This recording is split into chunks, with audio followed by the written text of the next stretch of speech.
TV Batuíra Portugal. Para lá do amanhã. Olá, boa noite a todos. Obrigada, João. E pronto, já viram o tema desta noite. Nós vamos falar sobre aquilo que todos nós temos. É este o tema que nós trazemos hoje, o tema da família, e que de facto é a instituição, é o agrupamento mais antigo da Terra, não é? A maioria de nós que aqui estão nasceu numa família e somos gratos exatamente pela família que nós temos. De qualquer modo, nós aprendemos que, na doutrina espírita, que o homem não é apenas matéria, é também um espírito, e sendo um espírito e sendo imortal e tendo um conjunto de reencarnações no seu passado, ele traz então esse património e traz com ele também essa parentela espiritual, como nós trazemos até aqui estas expressões, que são expressões de Kardec e expressões de Emmanuel também. Então nós somos seres espirituais e é exatamente assim, com essa perspectiva, que nós vamos encarar também a família. Vamos começar por um texto, ou as palavras de Emmanuel, neste livro Vida e Sexo. É um livro muito bonito sobre família também, e não só, que nos diz que de todos os institutos sociais existentes na Terra, a família, e já falamos que era o mais antigo, mas é também o mais importante do ponto de vista dos alicerces morais que regem a vida. É pela família que nós recebemos os principais valores e é por ela que os devemos receber. Já vamos ver que podem ser valores muito positivos ou muito negativos, mas são valores, e ela é fundamental para alicerçar a sociedade. Também já ouvimos todos uma frase muito célebre de que a família é a mola da sociedade, porque é de facto esse núcleo pequeno, comparativamente à humanidade, que faz mover as diferentes pessoas e que acaba por fazer mover a humanidade. Nós vamos trazer em primeiro lugar como é que Jesus entendia a família, porque ele não nos vai falar neste texto que nós trazemos hoje, e em primeiro lugar, ele não nos vai falar da família material, da família física. Ele está aqui a falar neste texto quem é a minha mãe e quem são meus irmãos. Ele vai nos falar sobre a família espiritual. E trouxe esta questão da parentela porquê? Porque ela é muito importante.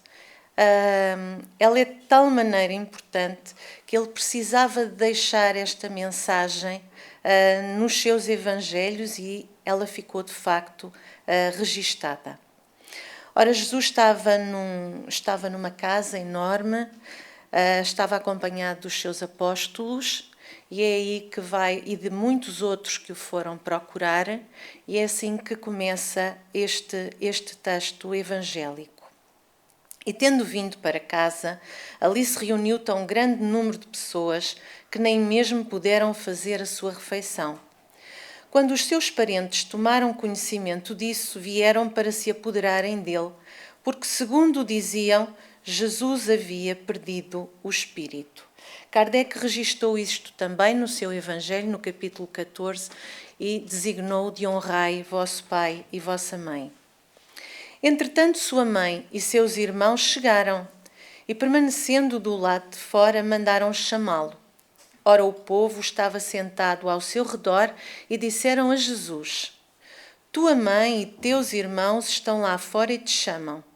Mas ele respondeu-lhes: Quem é minha mãe e quem são meus irmãos? Se nós virmos isto à letra, parece que Jesus está a negar a sua família, mas não está. Não é? Ele nunca negou ninguém, ele foi de facto um exemplo, o exemplo mais perfeito que nós já tivemos na Terra. E portanto ele vai continuar a sua explicação e vai dizer-nos, e olhando aqueles que estavam sentados à volta dele, disse: Eis aqui minha mãe e meus irmãos, porque todo aquele que faz a vontade de Deus, esse é meu irmão e minha mãe. Jesus não repudiou a sua família corporal, mãe e irmãos. Mas ele ensinou algo de novo. Ele ensinou acerca da universalidade da família. Foi isso que ele veio fazer com este texto. Ele veio nos ensinar sobre a universalidade dos laços espirituais que nós temos uns com os outros. Muitos de nós, e que nos unem numa família só, porque um dia sentirmos-nos, porque o assunto é que nós somos, mas não nos sentimos como uma família universal. Está bem? Por isso Jesus nos dizia que era irmão de todos nós, e nós temos uma oração que todos nós referimos, Pai Nosso, porque Ele é Pai de todos nós também. Ora bem, para fazermos esta caminhada que vamos fazer hoje, neste curto tempo que temos, nós vamos procurar respostas acerca da família, mas nós vamos precisar de acreditar em 3 coisas que nós acreditamos. Primeiro, que somos espíritos imortais, que fomos criados e que estamos num percurso de aperfeiçoamento. Segundo, que esse percurso de aperfeiçoamento é feito através de reencarnações e que fazemo-lo já milenarmente, somos espíritos com muitos anos, uns mais antigos do que outros, mas somos espíritos milenares. E o terceiro é que estamos sujeitos às leis divinas e que pelas leis divinas estamos sujeitos às leis de causa e efeito. E é por essas leis que nós temos as nossas famílias. Então vamos mais uma vez até o Evangelho, e o Evangelho vai nos falar acerca das famílias que habitam então e que nós então, às quais nós pertencemos. As famílias podem existir pelos laços espirituais, são duráveis, fortificam-se pela depuração e perpetuam-se no mundo dos espíritos, por intermédio das diversas migrações da alma. Mas Kardec também nos ensina acerca da diferença desta família espiritual com a família corporal. E diz-nos que essa família, pelos laços corporais, é frágil como a própria matéria, com o passar do tempo extinguem-se e muitas vezes dissolvem-se moralmente desde a vida atual. Então os nossos familiares podem ser alguém com quem nós já caminhamos há muitas encarnações, ou podem ser outros espíritos com quem nós caminhamos pontualmente e com o passar do tempo essa relação vai se extinguir. E extingue-se porque o que está na base é a moralidade. Como vamos ver, a moralidade está diretamente relacionada com sintonia, mas veremos isso mais à frente. Dizem-nos ainda os espíritos benfeitores que os laços de sangue não criam forçosamente os liames entre os espíritos. Não é a família consanguínea que nos traz os laços, porque o corpo procede do corpo. Mas o espírito não procede do espírito, porquanto o espírito já existia antes da formação do corpo. Quando nós acreditamos que somos espíritos imortais, nós acreditamos que já existíamos há muito e que vamos continuar a existir mesmo depois de desencarnarmos. Então não é o pai quem cria o espírito de seu filho. Ele mais não faz do que fornecer-lhe o invólucro corpóreo. O que fizeram os nossos pais, a bênção imensa de nos quererem receber, a bênção imensa de nos permitirem um corpo físico. Cumprindo-lhe, no entanto, auxiliar o desenvolvimento intelectual e moral do filho, para fazê-lo progredir. Estamos todos nesta caminhada para progredirmos. Mas é evidente que há diferenciações na progressão, assim como há diferenciações nas famílias. Os verdadeiros laços de família, continuam os benfeitores, não são, pois, os da consanguinidade, mas os da simpatia e da comunhão de pensamentos, que unem os espíritos antes, durante e após a sua encarnação. É pelo pensamento que nós nos nos ligamos continuamente uns aos outros. Também pelo pensamento nos atraímos. Há relações entre pais e filhos que são magnéticas apenas, e há outras, sim, que têm um profundo e uma profunda ligação espiritual. Não vamos aqui falar disso, mas vamos continuar com o texto de Kardec, que nos diz que de onde se segue que dois seres nascidos de pais diferentes podem ser mais irmãos pelo espírito do que se o fossem pelo sangue. Podem atrair-se, procurar-se, comprazerem-se juntos. E quantos de nós não conhecem pessoas de quem gostam tanto, não é? E não nos são nada, não nos são familiares. No entanto, nós temos um carinho imenso e profundo, por vezes, por determinadas pessoas. E desde que as conhecemos. Enquanto que dois irmãos consanguíneos podem repelir-se, como se vê todos os dias. Quantas vezes nós vemos famílias desavindas também, não é? Essas famílias desavindas que aparentemente não teriam por que o ser, mas que infelizmente não conseguem encontrar e conciliar os seus corações. Aparentemente não poderíamos explicar isto se acreditássemos que apenas vivemos uma vez, mas se acreditarmos que vivemos muitas vezes, é mais fácil entendermos esta condição, uma vez que o espírito traz marcado. Não traz na memória consciente, mas traz no inconsciente essas marcas dessas experiências difíceis com os encontros que teve com outros espíritos. E, portanto, isso é um problema moral que só o Espiritismo podia resolver pela pluralidade das existências. Só conseguimos resolver a questão do desafeto, muitas vezes sem razão aparente, e muitas vezes, desde que a criança é pequena, ela é rebelde, não consegue de todo, às vezes, integrar-se na família. Muitas vezes só o conseguimos explicar desta forma. Ora bem, de onde vem esta família? Como é organizado o Instituto da Família? No livro Consolador, na pergunta 175, perguntaram então aos espíritos benfeitores, neste caso Emmanuel, o Instituto da Família é organizado no plano espiritual antes de projetar-se na Terra? E voltamos a dizer, excetuando os casos de magnetismo, de atração magnética, as famílias são projetadas sim. As reencarnações são todas muito bem cuidadas. E resposta de Emmanuel, o colégio familiar tem suas origens sagradas na esfera espiritual.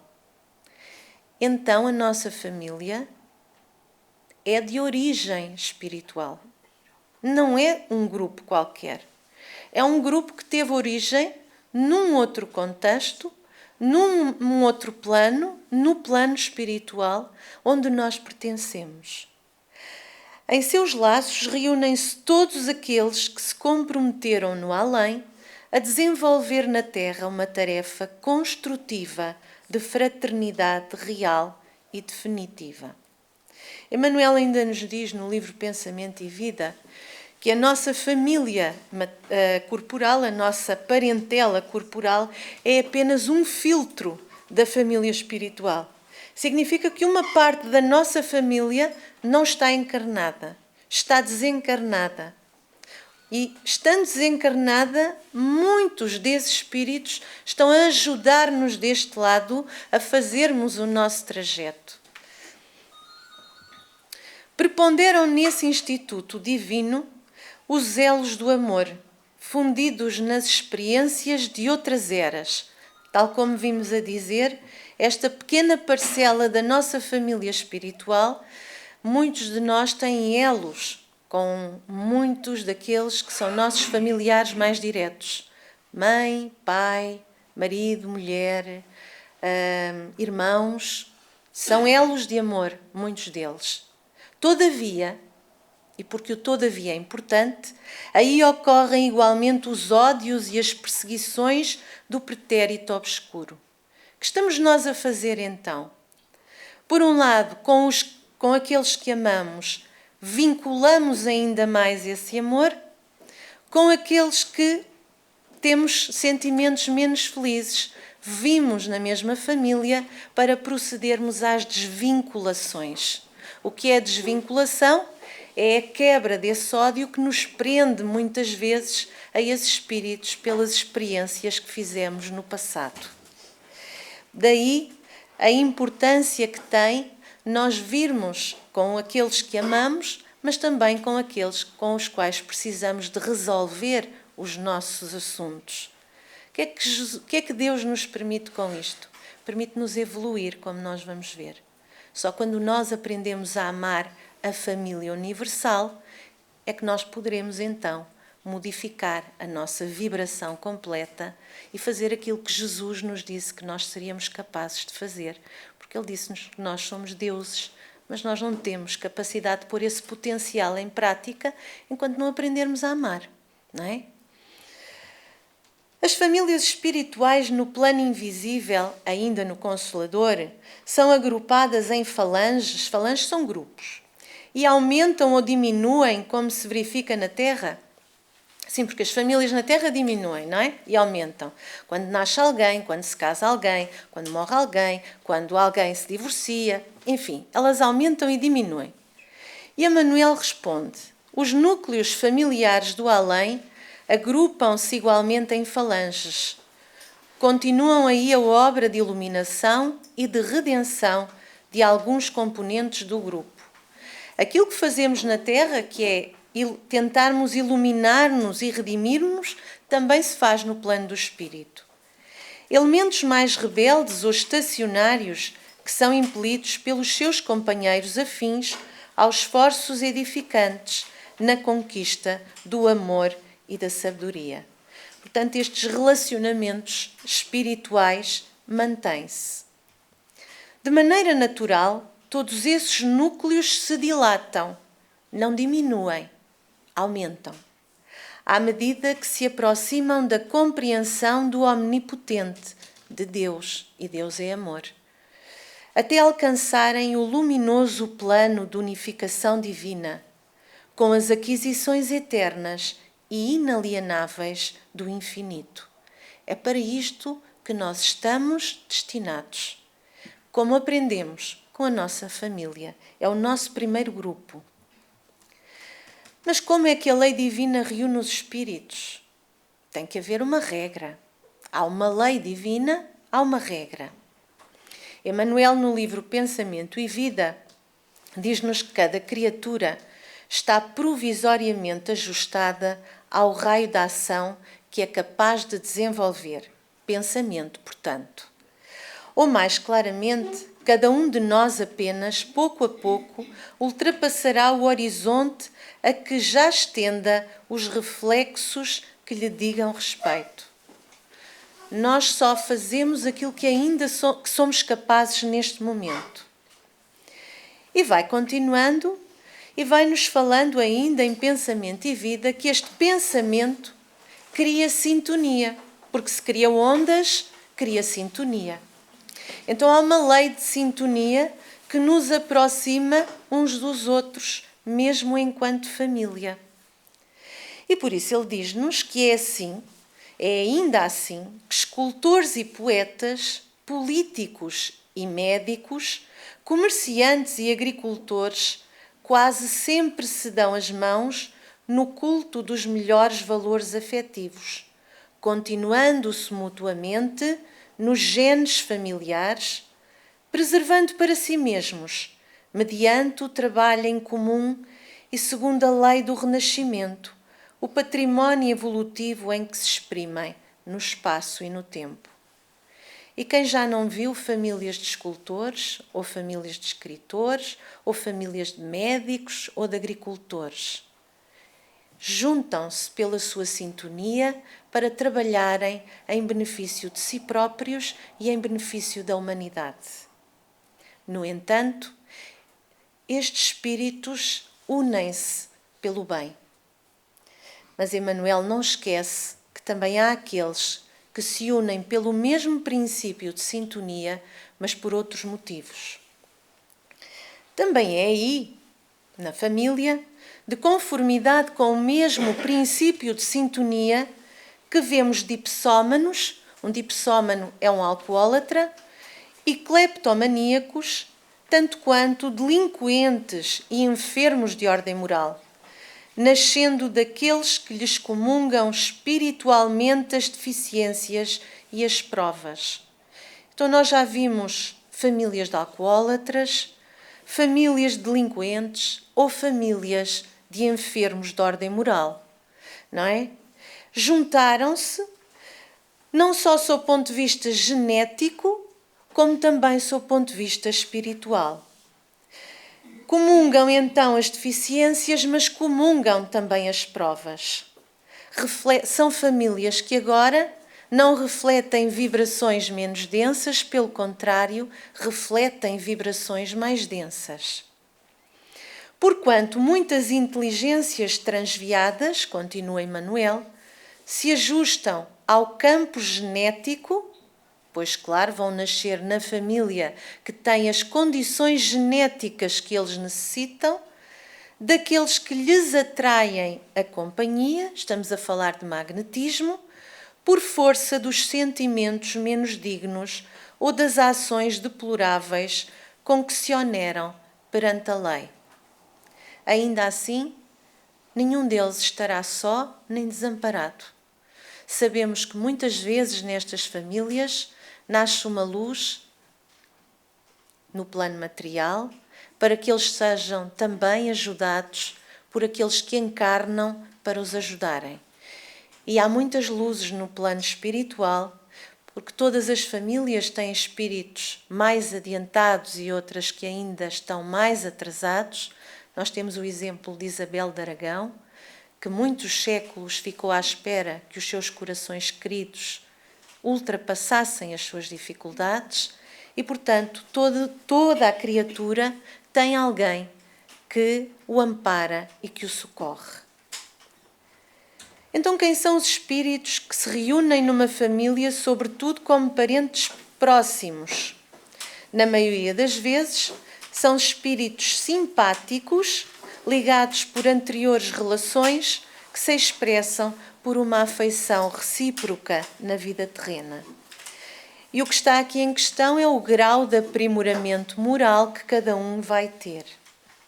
No entanto, dizem-nos os benfeitores no Evangelho, espíritos completamente estranhos uns aos outros, afastados entre si por antipatias igualmente anteriores, que se traduzem na Terra por um mútuo antagonismo que aí lhes serve de provação. E lá vem o filho difícil, o marido difícil, o pai difícil, a mãe difícil, a sogra difícil, ninguém foge à regra. Ninguém foge à regra, não é? Toda a gente tem alguém na família que não vem apenas por antagonismo, vem para servir de provação, vem para nos ensinar alguma coisa, vem para nos pôr à prova a nossa paciência, pôr à prova a nossa bondade, pôr à prova o nosso perdão. Mas eles vêm ter connosco porque nós também precisamos deles e porque muitas vezes nós também somos difíceis para os outros. Ora bem, Clarencio entre a terra e o céu fala-nos de todos aqueles que nos amparam. Clarencio vem então dizer-nos que todas as criaturas individualmente contam com louváveis devotamentos de entidades afins que lhes afeiçoam e que a orfandade real não existe. Muitas vezes no desespero, até na família, com os nossos familiares, nós esquecemos os amigos que temos. Temos o nosso espírito benfeitor, chamemos-lhe anjo da guarda, o que queiramos, mas também temos os espíritos familiares, os que já cá estiveram connosco, que desencarnaram e que pela sua posição já nos podem ajudar. São raros, mas existem. E depois temos todos aqueles que estão do lado de lá a ajudar continuamente a nossa tarefa nesta encarnação. E temos ainda os espíritos protetores. Não nos podemos esquecer, é que para tudo isto temos que vigiar e orar os nossos corações, não é? Para que saibamos pôr-nos em sintonia com esses espíritos benfeitores dos quais pretendemos então a proteção e o amparo. Então diz-nos que em nome do amor todas as almas recebem assistência onde quer que se encontrem. Irmãos mais velhos ajudam os mais novos. Mestres inspiram discípulos. Pais socorrem os filhos. Amigos ligam-se a amigos. Companheiros auxiliam companheiros. E socorrem todos os planos da natureza e fatalmente na terra, entre os que ainda vivem na carne e os que já atravessaram o escuro passadiço da morte. Jamais estamos sós, temos que relembrar esta verdade a cada dia. Precisamos muitas vezes desta verdade para não cairmos, porque é na família que a maior parte tem os maiores desafios. Essa é uma realidade. E porquê? Porque a família não veio apenas para nós sermos bonzinhos. Veio para nos educar e veio para nos regenerar. É isso que nos diz Emmanuel em Vida e Sexo. A família tem função educadora e função regeneradora. E nós estamos aqui exatamente para evoluir, porque estamos sujeitos à lei do progresso. E, portanto, não vale a pena fugir. Podemos fugir nesta vida, mas vem ao encontro de nós, de novo, numa outra existência, não é? Portanto, há lições das quais não vale a pena fugir. De outras vezes, é necessário fugir. Porquê é que a família é tão importante? Porque ela vai dissipar as nossas sombras do passado. Ela vai ajudar-nos a desenvolver o amor. O passado não se vai dissolver de uma só vez. Muitas vezes temos que renascer inúmeras vezes com os mesmos espíritos no nosso caminho. E, portanto, vamos aproveitar que não sabemos qual foi a dificuldade que os espíritos benfeitores tiveram para nos juntar com este grupinho. Podemos estar milénios à espera de nos juntarmos com um grupinho. Vamos aproveitar bem esta nossa oportunidade para sermos capazes, então, não só de amparar o outro, como também de educarmos o nosso espírito e regenerarmos os nossos corações. Nós vamos falar agora de uma reencarnação muito conhecida pelos espíritas, que é a reencarnação de Segismundo. Ela está no livro Os Mensageiros. E é uma história que nos fala, de um casal que numa anterior reencarnação, o casal Adelino e Raquel, teve um desfecho infeliz, porque Raquel teve uma desvairada paixão com Segismundo. Essa desvairada paixão teve mau resultado. Segismundo assassinou Adelino e Raquel terminou os seus dias num prostíbulo, e todos eles desencarnaram, os dois, em intensa vibração de ódio. Nós já aprendemos aqui na doutrina espírita que o ódio cria algemas e não nos torna livres. Como nos cria algemas, o que vai acontecer é que estes espíritos vincularam-se profundamente uns aos outros. O que é necessário fazer então? É necessário renascer.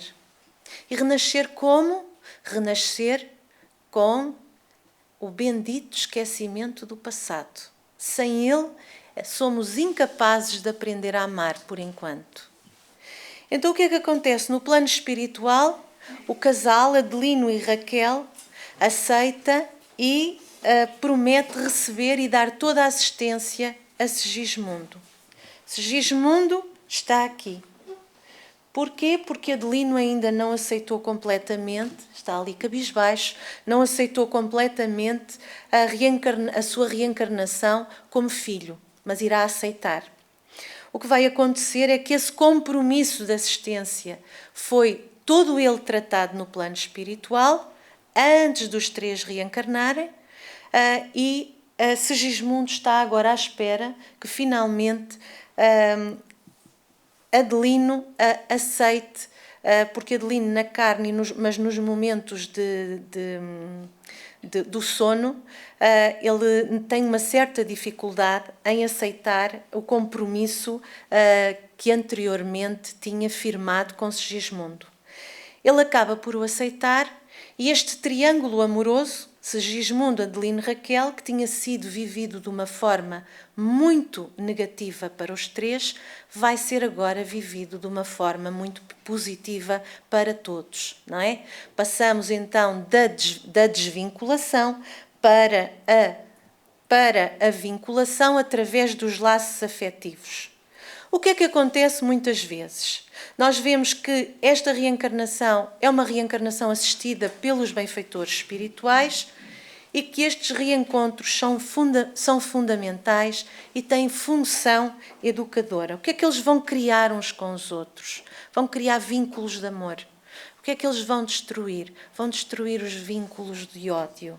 Como é que nós consolidamos o amor?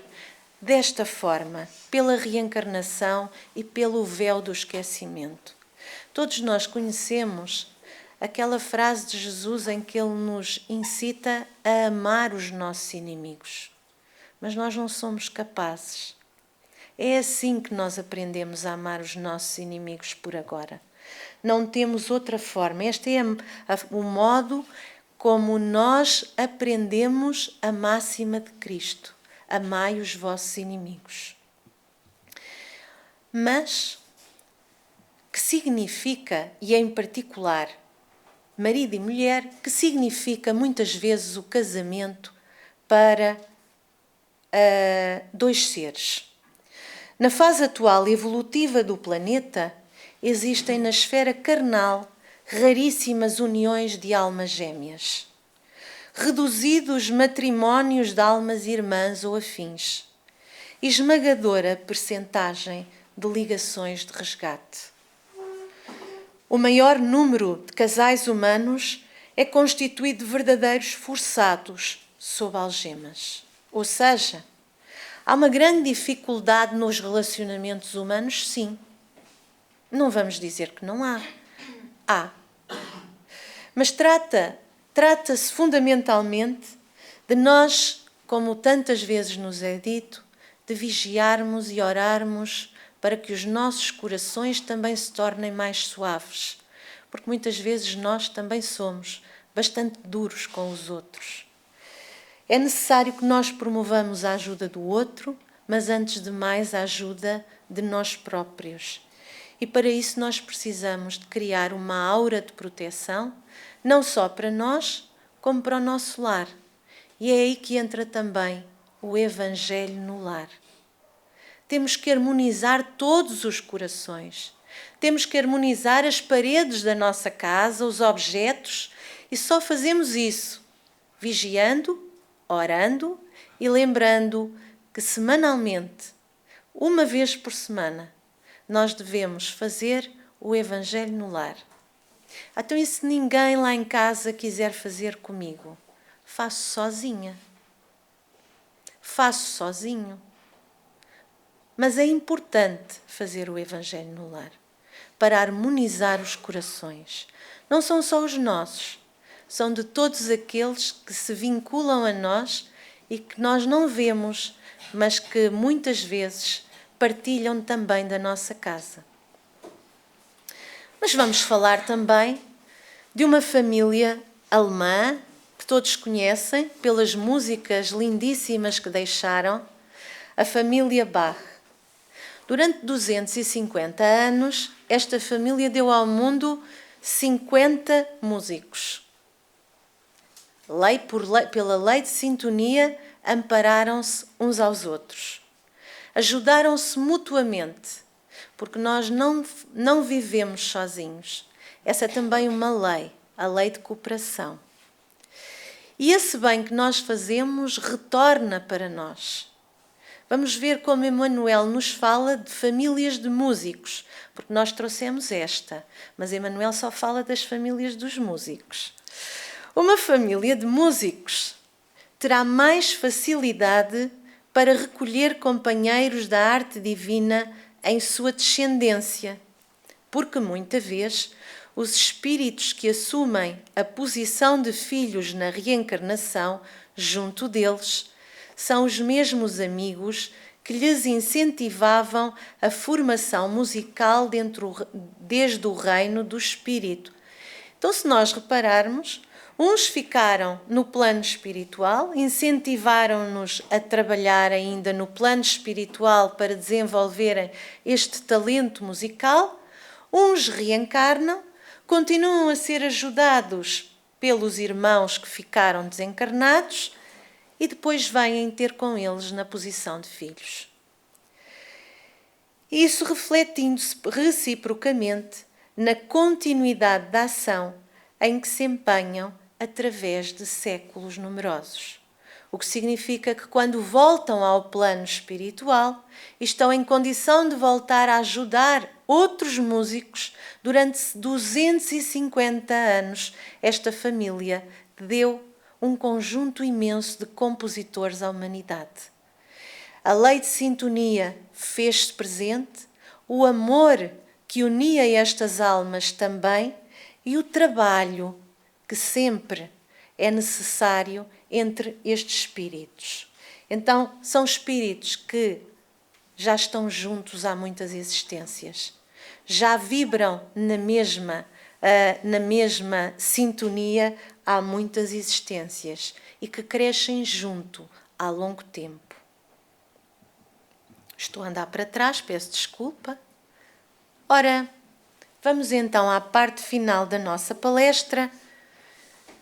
O que nós queremos obter é a emancipação espiritual a partir deste instituto que é a família. O que é a família, como vimos até agora, é a oportunidade de colocar o nosso potencial espiritual em prática. Aquele que temos e aquele que queremos angariar. Porque também estamos aqui para nos superarmos a nós próprios. Não estamos aqui para continuarmos igual ao que éramos na última reencarnação. Estamos aqui para nos superarmos. E vamos voltar ao Evangelho, e mais especificamente aqui, neste caso, ao Antigo Testamento, ao Decálogo, portanto, a lei de Moisés, quando nos deixou: honra a teu pai e a tua mãe, porque Moisés falou-nos da família corporal, a fim de viveres longo tempo na terra que o Senhor teu Deus te dará. Mas aqui Moisés não falou da terra, falou do plano espiritual. Falou dessa terra a que todos nós ansiamos, desses mundos felizes porque todos nós suspiramos. O nosso codificador, também ele refletiu, juntamente com os benfeitores, e veio-nos dar uma explicação sobre este aspecto da lei. O mandamento honrai a vosso pai e a vossa mãe é um corolário da lei geral de caridade e de amor ao próximo, visto que não pode amar o seu próximo aquele que não ama o seu pai e a sua mãe. Mas o termo honrai encerra um dever a mais para com eles, o da piedade filial. É aqui que começa a nossa tarefa. É neste reduto, neste pequeno reduto que nós temos e que, com Moisés, que viveu muito antes de Jesus, já nos havia deixado este legado de que era necessário começar por honrar os progenitores. Quis Deus mostrar por essa forma, continuam os benfeitores, que ao amor se devem juntar o respeito, as atenções, a submissão e a condescendência. Cá estão as virtudes que nós procuramos arranjar. O que envolve a obrigação de cumprir-se para com eles, de modo ainda mais rigoroso, tudo o que a caridade ordena relativamente ao próximo em geral. É aqui que nós compreendemos que somos chamados à vida, não à vida desta existência, mas à vida dos nossos espíritos, e é aqui que nós percebemos a necessidade e a oportunidade para reerguer os nossos espíritos. Como é que nós vamos obter essa emancipação? Porque emancipar-nos-nos é tornarmos-nos adultos. É o que nós queremos, mas adultos espirituais. Nós trazemos aqui 4 temas que vamos conversar. Na família, e para a família existir, tem que existir humildade, tem que existir mansidão, perdão e o corolário maior, amor. Nós somos como o semeador da parábola. Nós já temos nos corações as sementes. Estas são 4. Podíamos ter falado de outras. Podem achar que são outras as vossas sementes a desenvolver. Nós trouxemos estas. E temos que levar estas sementes para a nossa vida diária. Temos que transformá-las, temos que transformar estes ensinamentos em prática diária. Esta prática diária serão então as virtudes. Como é que nós vamos semear? Cada um terá a sua solução. Nós vamos trazer textos de Emmanuel, porque nós não sabemos dizer nada a ninguém que não seja dito por alguém que é bem melhor do que nós. A primeira virtude, aquela de que Jesus falou no Monte das Oliveiras, bem-aventurados os humildes, que deles é o reino dos céus, é aquela que todos nós precisamos na família. É a primeira virtude que nós vamos ganhar. Enquanto não ganharmos esta plenamente, não ganhamos as outras. A humildade não está na pobreza. Não é porque somos pobres que somos humildes. Não está na indigência, na penúria, na necessidade, na nudez e nem na fome. Não é aqui que está a humildade. Emmanuel diz-nos que a humildade está na pessoa que, tendo o direito de reclamar, e às vezes até temos o direito de reclamar, de julgar, de reprovar e de tomar qualquer atitude compreensível no brio pessoal, apenas abençoa. E quantas vezes, pelo silêncio, nós não ganhamos a paz? Às vezes não é preciso reclamar. A humildade é então a virtude que apoia todas as outras virtudes. Sem esta, não desfazemos as dificuldades e as nossas sombras e as sombras dos nossos relacionamentos.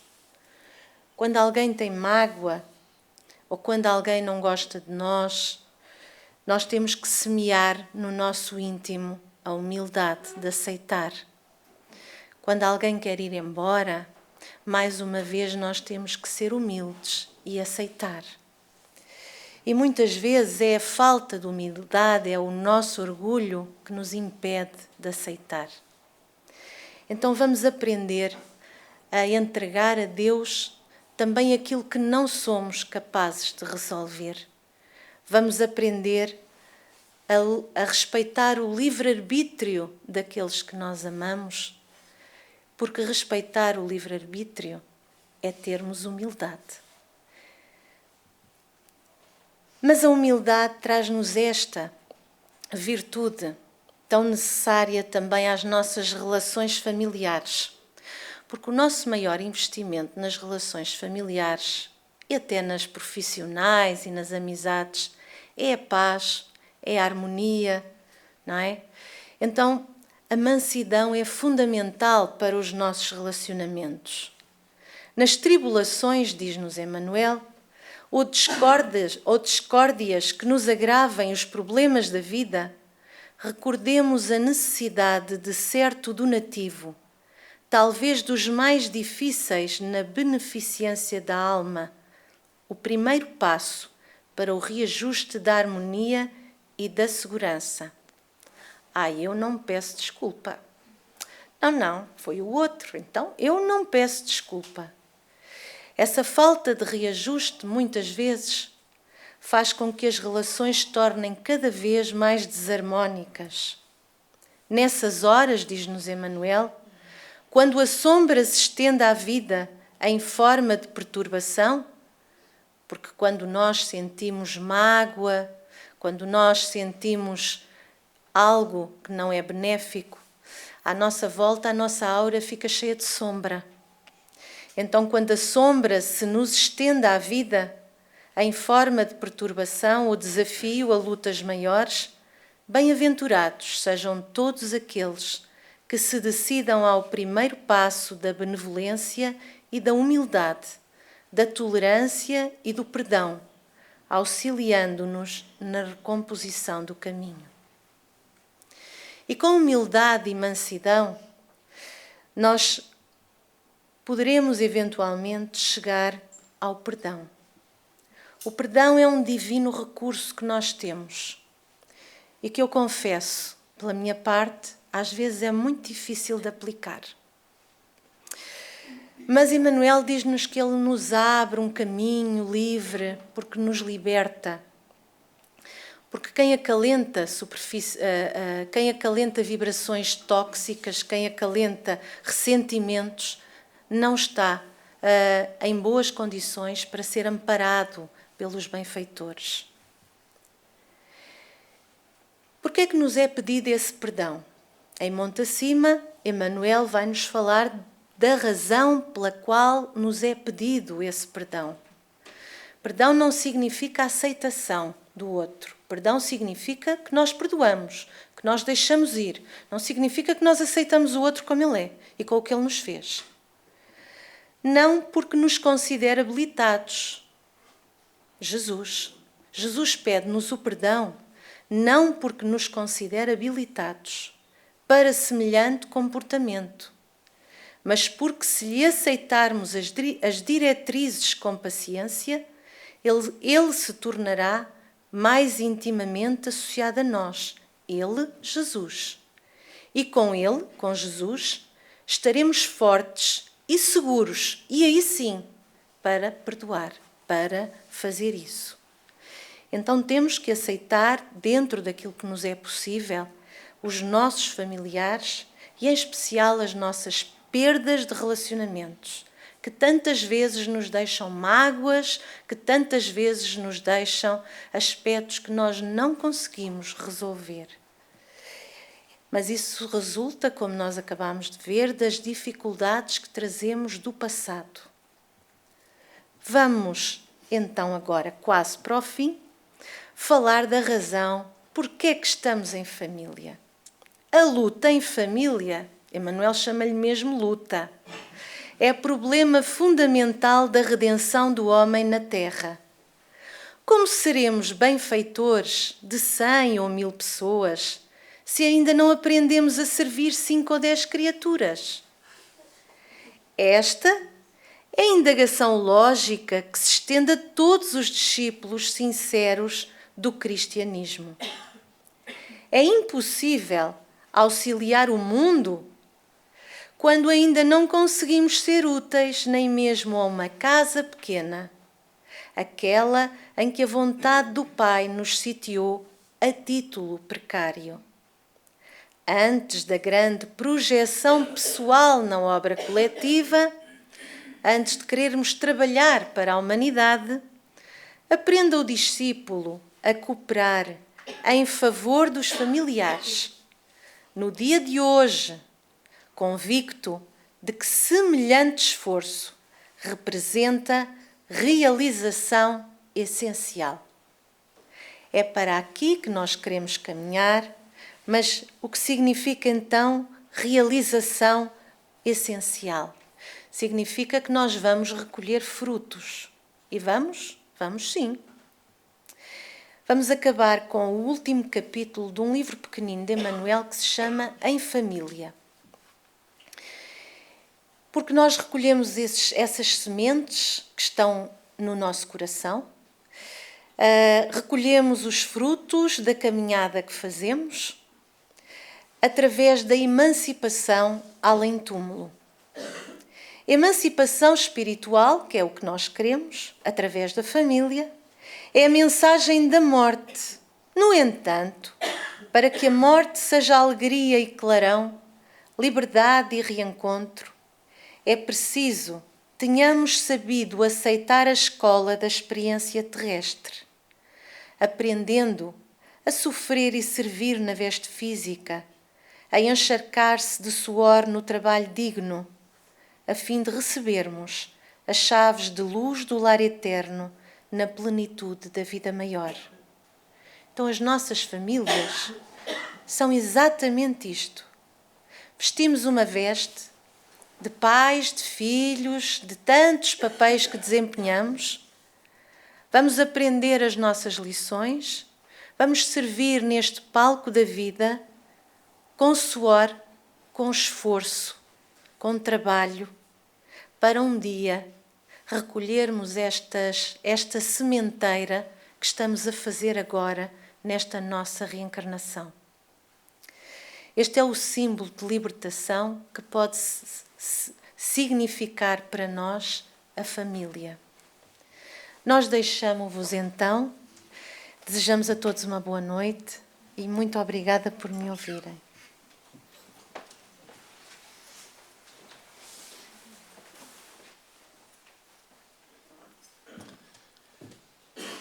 E assim, queridos companheiros, nós chegamos ao final desta apresentação e que é muito próxima a todos nós, das nossas vivências dentro das famílias e na sociedade.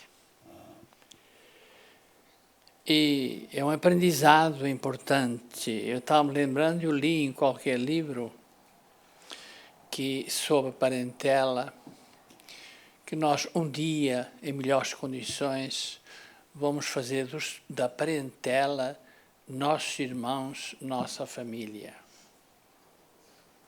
Mas isso é um percurso que nós temos que caminhar.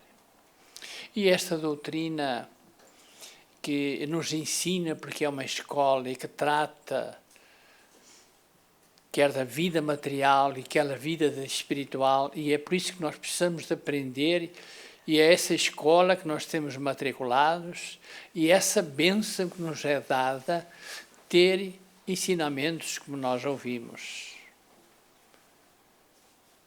para que possamos dizer que esta doutrina é uma doutrina de esperança.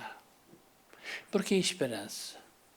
Foi dito que nós, a nossa família material e espiritual, um dia vai se reunir, vai se encontrar no mundo espiritual. Por isso é que se diz que é uma doutrina abençoada, porque é uma de esperança. Temos a esperança que amanhã nós vamos nos reencontrar. Porque essa é uma realidade em que todos nós nos encontramos.